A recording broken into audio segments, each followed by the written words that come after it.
آج سے صدقہ فطر سے متعلق کچھ باتیں آپ لوگوں کے سامنے کہنی ہے۔ صدقہ فطر کا جو مضمون ہے اس کو سمجھنے سے پہلے ایک چھوٹی سی تمہید سمجھ لیجئے۔ تمہید سمجھنے کے بعد پھر صدقہ فطر کے مسائل سمجھ میں آئیں گے انشاءاللہ۔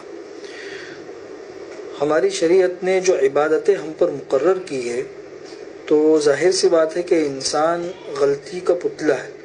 کچھ نہ کچھ کمی کوتاہی عبادتوں کے اندر ہو جاتی ہے، ہر انسان سے ہوتی ہے۔ لیکن ہماری شریعت اتنی اچھی اور اتنی حسین ہے کہ انسان سے جو غلطیاں ہوتی ہے تو اس کی تلافی بھی ساتھ ساتھ میں بتا دیتی ہے کہ چلو بھائی آپ سے یہ غلطی ہو گئی، اس کی یہ تلافی ہے، اور جیسی غلطی ہوتی ہے اسی کے حساب سے تلافی بتائی جاتی ہے۔ جیسے ایک مثال دوں میں، نماز کی مثال لے لو کہ نماز کے اندر بہت ساری چیزیں ارکان کے قبیل سے ہیں کہ ارکان اگر چھوٹ جائے تو پھر اس کی تلافی یہ ہے کہ اب دوبارہ آپ کو نماز پڑھنی پڑے گی۔ اور نماز کے اندر بعض چیزیں واجبات کے قبیل سے ہوتی ہے کہ اگر واجب چھوٹ جائے تو پھر شریعت نے اس کی تلافی بتا دی ہے کہ آپ کو دوبارہ پوری نماز پڑھنے کی ضرورت نہیں ہے، اخیری قاعدے میں آپ سجدہ سہو کر لو، کوتاہی کی تلافی ہو گئی۔ اور نماز کے اندر بعض چیزوں کا تعلق سنت اور مستحبات سے ہوتا ہے تو اس میں کمی کوتاہی کی وجہ سے نہ نماز لوٹانے کی ضرورت ہے اور نہ سجدہ سہو کرنے کی ضرورت ہے، بلکہ اس کی تلافی یہ مقرر کی گئی کہ نماز کے آخر میں دعائے معصورہ دے دی، اللہم انی ظلمت نفسی ظلما کثیرا، کہ انسان اپنی کوتاہی کا اقرار کرے اور اللہ تبارک و تعالیٰ سے معافی مانگے تو اللہ تبارک و تعالیٰ جو چھوٹی موٹی کوتاہیاں ہوگی اسے ختم کر دیں گے۔ اور پھر اس کے ساتھ ساتھ میں فرائض کے ساتھ ساتھ میں نوافل بھی دیے تاکہ فرائض میں جو چھوٹی موٹی کوتاہیاں ہو گئی ہے وہ نوافل کے ذریعے پوری کر دی جائے۔ یہ ایک مثال دی۔ ایک دوسری مثال لے لو، جیسے حج ہے تو حج کے اندر کچھ چیزیں تو فرائض کے قبیل سے ہے کہ اگر وہ فرض چھوٹ گیا تو اب دوبارہ پورا حج آپ کو کرنا پڑے گا، اس کی کوئی تلافی نہیں، تلافی یہی ہے کہ دوبارہ حج کرو۔ لیکن اسی حج میں بعض چیزیں واجبات کے قبیل سے ہوتی ہے کہ وہ واجب اگر چھوٹ گیا تو پھر اس کی تلافی یہ ہے کہ یا تو دم دے دو یا بدنہ دے دو، یا اسی طریقے سے بعض صورتوں میں صدقہ واجب ہوتا ہے، مختلف، کبھی دم واجب ہوتا ہے، کبھی بدنہ، کبھی صدقہ واجب ہوتا ہے، تو یہ تلافی بتائیے۔ آپ بہت سے مسائل کے اندر دیکھتے ہوں گے تو یہ بات سمجھ میں آئی کہ عبادتوں میں انسان سے کوتاہی ہوتی ہے اور پھر اس کوتاہی کی تلافی کے طور پر شریعت کوئی نہ کوئی حل ہمارے سامنے رکھتی ہے۔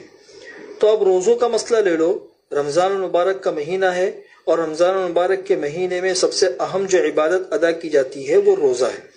تو چونکہ روزہ بھی ایک عبادت ہے اور رمضان میں اور بھی بہت ساری عبادتیں ہوتی ہیں تو خاص روزے میں بھی انسان سے کچھ نہ کچھ کوتاہیاں ہو جاتی ہیں۔ تو روزے کی حالت میں انسان سے جو کوتاہیاں ہوتی ہے شریعت نے اس کی تلافی بھی ہمارے سامنے بتائی ہے۔ اس کی تلافی کس طریقے سے بتائی ہے؟ اس کی تلافی اس طریقے سے بتائی ہے کہ بنیادی طور پر سمجھ لو کہ روزے کی حالت میں دو طرح کی چیزوں سے انسان کو رکنا پڑتا ہے، دو طرح کی چیزوں سے۔ ایک تو وہ چیزیں ہوتی ہے جو روزے کے علاوہ انسان کے لیے حلال اور جائز تھی لیکن خاص روزے کی وجہ سے وہ چیز حرام کر دی گئی، جیسے کھانا ہے، پینا ہے، یہ چیزیں ایسی ہے کہ روزے کے علاوہ جائز تھی، خاص روزے کی وجہ سے انسان کے اوپر یہ چیز حرام کر دی گئی۔ تو ایسی جو پابندی ہے یہ ایک پابندی ہے، تو ایسی پابندی کے اندر اگر کوئی کوتاہی ہو جائے تو اس کی تلافی شریعت نے بتائی ہے اس طریقے سے کہ اگر روزے کی حالت میں انسان نے کھا لیا، پی لیا، اسی طریقے سے بیوی کے پاس چلا گیا تو یہ چیزیں اگر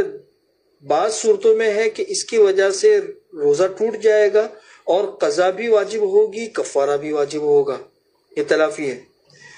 بعض صورتیں ایسی ہے کہ اس صورتوں کے اندر صرف قضا واجب ہوتی ہے، کفارہ واجب نہیں ہوتا، مسائل آپ کے سامنے ہمیشہ بیان کیے جاتے ہیں۔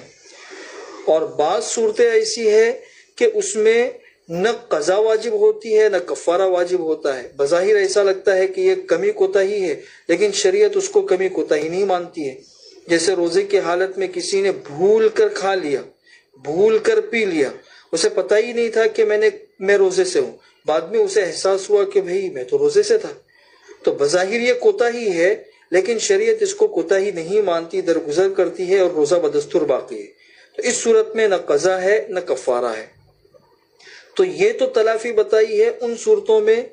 کہ جن چیزوں سے روزے کے علاوہ وہ چیزیں استعمال کرنا جائز تھا اور خاص روزے کی وجہ سے یہ چیز حرام ہو گئی تھی، اس میں اگر کمی کوتاہی ہو گئی تو یہ تلافی ہے ہمارے سامنے کہ بعض صورتوں میں قضا اور کفارہ، بعض صورتوں میں صرف قضا، اور بعض صورتوں کے اندر نہ قضا اور نہ کفارہ۔